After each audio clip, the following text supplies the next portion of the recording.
Hi guys, কেমন আছেন আপনারা? আজকে চলে আসলাম নতুন একটা ভিডিও নিয়ে।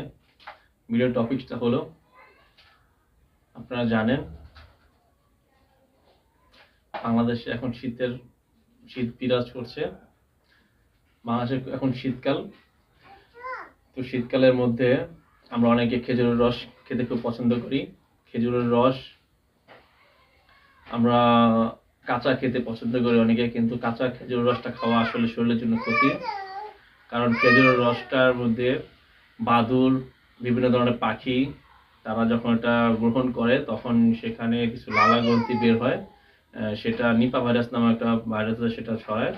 সেটা আমাদের জন্য শরীরে ক্ষতিকর। তো আমরা কাঁচা রস অবশ্যই খাবো না, প্রয়োজনে জাল দিয়ে ফুটিয়ে খাবো। এবং যারা চাষি, গাছ কাটে, যারা খেজুর রস সংগ্রহ করে, তাদের উদ্দেশ্যে একটা কথা বলা, সেটা হলো আপনারা অবশ্যই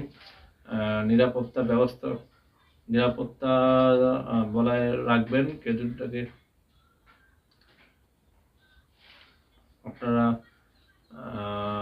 খেজুর গাছটাকে বিভিন্ন ধরনের প্রোটেকশন দিবেন, যাতে বাইরেতে কোনো পোকামাকড় আক্রমণ করতে না পারে, সেদিকে অবশ্যই আপনারা খেয়াল রাখবেন। আর শিশু বাচ্চাদের অবশ্যই এটা খাওয়াবেন না, কারণ বিগত বছরে আপনারা খবরে দেখেছেন যে নিপা ভাইরাসে বিভিন্ন ধরনের শিশুরা বিষে আক্রান্ত হয়ে অনেকে হানি ঘটেছে। তো আজকে আপনাদের জন্য একটা মেসেজ, সেটা হলো আপনারা অবশ্যই খেজুর রসটাকে ফুটিয়ে খাবেন।